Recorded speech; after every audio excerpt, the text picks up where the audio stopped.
Hello मुसाफिर, good morning. आज मैं हूँ तिलवाड़ा गांव में और ये रुद्रप्रयाग से लगभग 9 किलोमीटर की दूरी पे है। काफ़ी प्यारा गांव है। आप देख सकते हैं यहाँ पे कितना गजब नज़ारा है। लाइक बादल देखिए, पूरे बादल से घिरा हुआ ये घाटी। और ये है सुमानी गांव और इधर तिलवाड़ा। और यहाँ से जो ये रोड जा रही है सीधे जाती है केदारनाथ की ओर। तो यहाँ से गौरीकुंड लगभग 65 किलोमीटर की दूरी पे है और फिर वहाँ से 16 किलोमीटर का ट्रैक है। तो केदारनाथ भी काफ़ी पास है, बट आज हम जहाँ जाने वाले हैं वो है कल्पेश्वर महादेव। ये पंच केदार में से एक केदार है जहाँ पर शिव जी की जो जटाएं हैं उनकी पूजा की जाती है। काफ़ी अच्छी जगह है, मतलब मज़ा आ रहा है। बारिश का मौसम है आजकल, बट आज काफ़ी खुला हुआ आसमान है, बादल नहीं है उतने, तो काफ़ी अच्छा है। और अच्छा रहे पूरा रास्ता। तो आज हम जा रहे हैं उर्गम घाटी।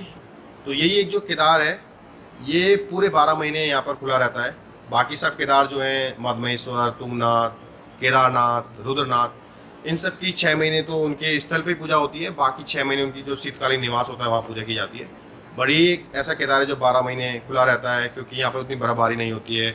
और घाटी भी क्या काफ़ी प्यारी है, उर्गम घाटी। तो काफ़ी मज़ा आने वाला है। आज वहीं रुकेंगे, जाएंगे, देखते हैं कैसे कैसे जा पाते हैं, क्या क्या मिलता है जाने के लिए।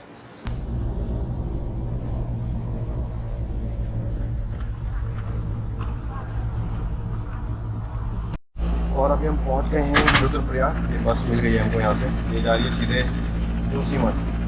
तो अब हम उतर जाएंगे हेलंग, और हेलंग से ही रास्ता कटता है उर्गम घाटी के लिए।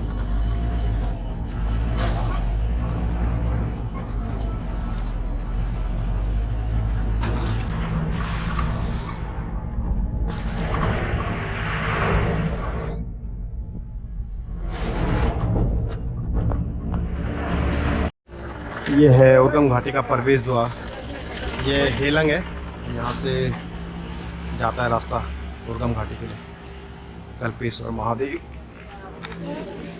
अभी देखते हैं यहाँ से कोई शेयरिंग टैक्सी मिलती है कि नहीं, क्योंकि बुकिंग में तो जा रहे हैं, बट बुकिंग में कॉस्टली पड़ेगा। देख रहे हैं शेयरिंग में मिलती है तो टैक्सी निकलते हैं यहाँ से। रास्ता तो काफ़ी ख़राब है, अभी ये बाइक से 2 लोग आए हैं।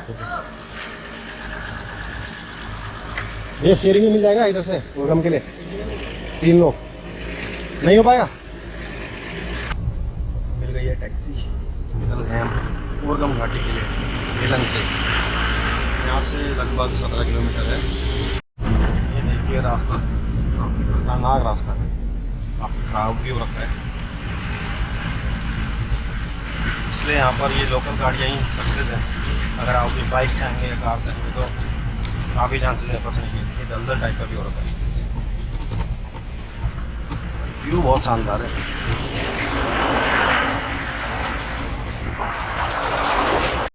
पहुंच गए हैं उर्गम गांव। ये देखिए प्यारी।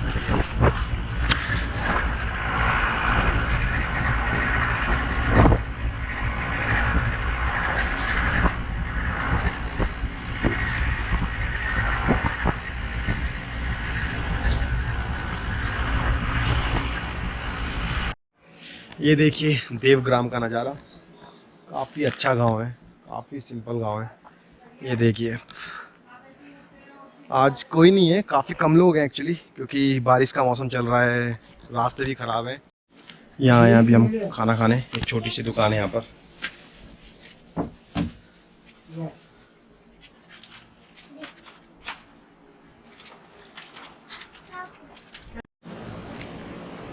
फाइनली नहा धोकर तैयार हो गए हैं और खाना भी खा लिया है। अब जा रहे हैं हम कल्पेश्वर महादेव, जो हमारा होम स्टे था यहाँ पर। यहाँ से लगभग 600 मीटर की दूरी पे है मंदिर। तो जाते हैं, दर्शन करते हैं मंदिर में, बैठते हैं थोड़ा वहाँ पर। और काफ़ी अच्छा हो रहा है। अभी मौसम थोड़ा ख़राब हो गया है, ये देखिए ऊपर पूरा बादल है और बारिश कभी भी आ सकती है। लेट्स सी कैसा रहता है। और ये पहुँच गए हम कल्पेश्वर महादेव मंदिर। ये देखिए क्या खूबसूरत झरना है।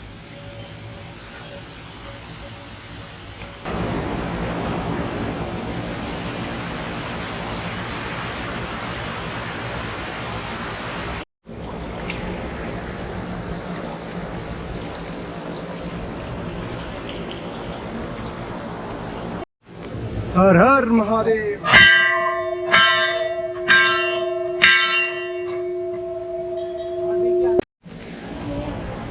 जय हर हर महादेव।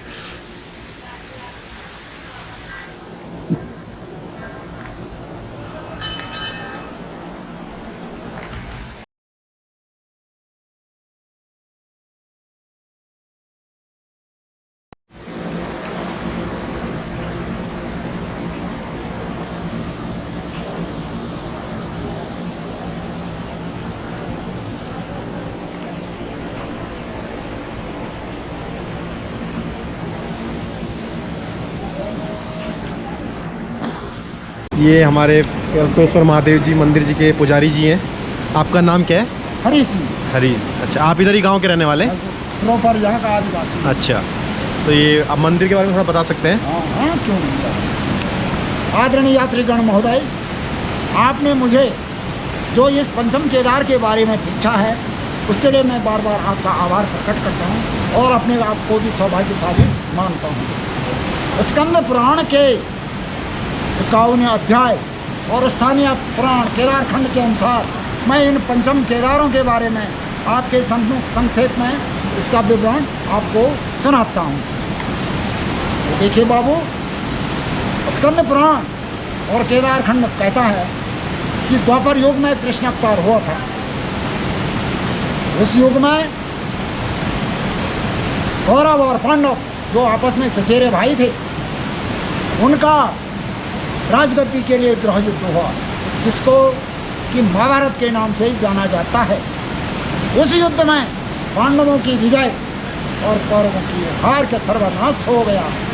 पांडवों के कुछ काल उपरांत राज्य करने के पश्चात उनके ऊपर पितृहत्या का दोषारोपण हुआ, जिसको कि कुलहत्या के नाम से भी जाना जाता है। इस पाप, इस हत्या का निवारण करने के लिए पांडवों ने वेद व्यास जी से राय ली। वेद व्यास जी बोले, हे पांडवों, हिमालय की तलहटी में केदार भूमि है, वहाँ भोले बाबा निवास करते हैं।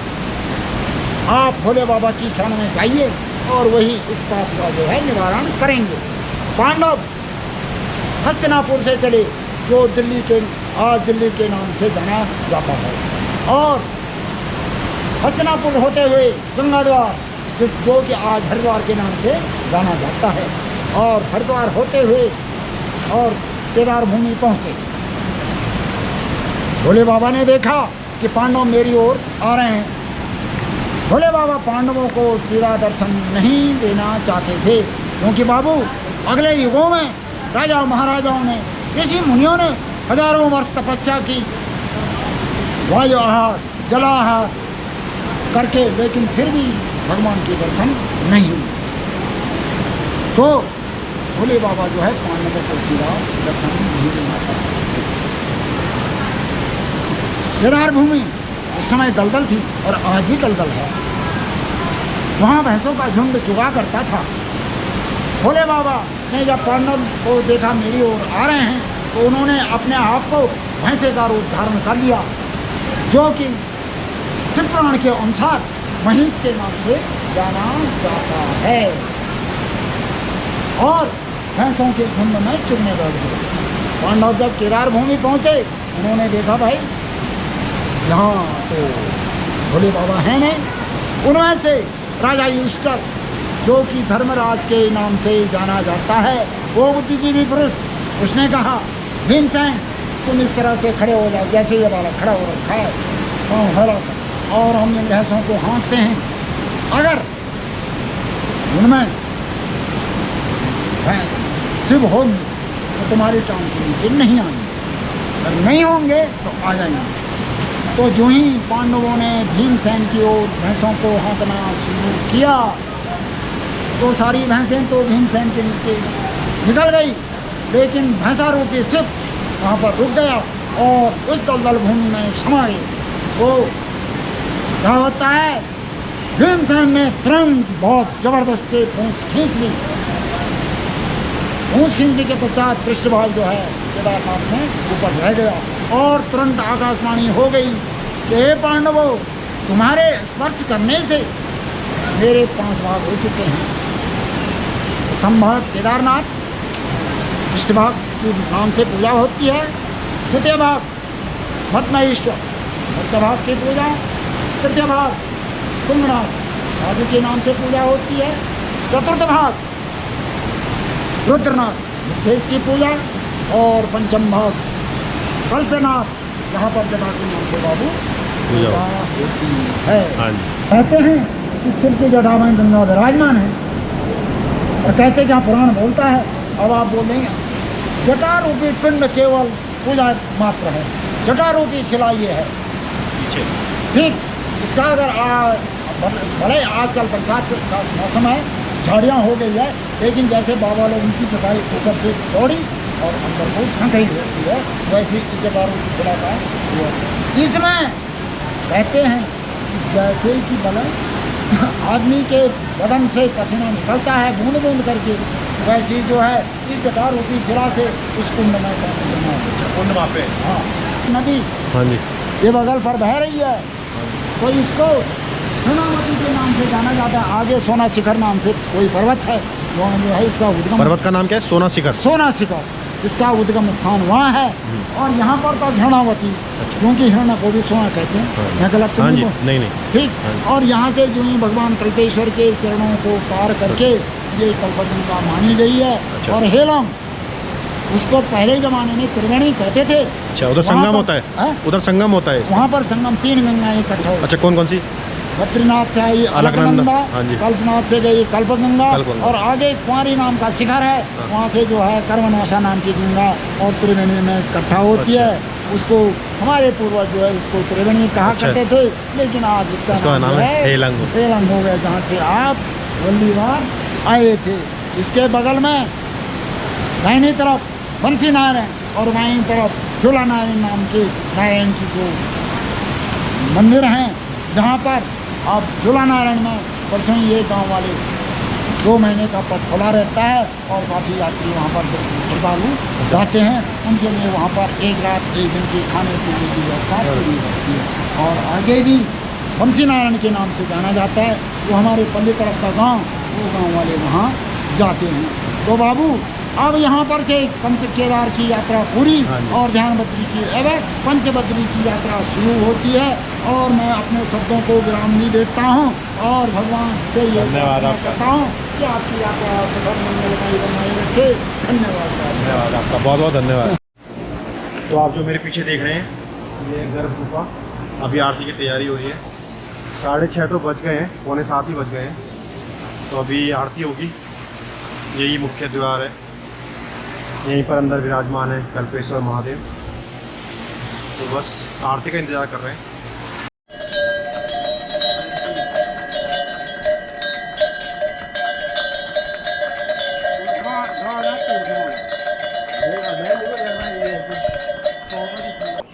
हेलो मुसाफिर, गुड मॉर्निंग। तो कल्पेश्वर महादेव यात्रा का सफ़र आज यहीं पे समाप्त होता है।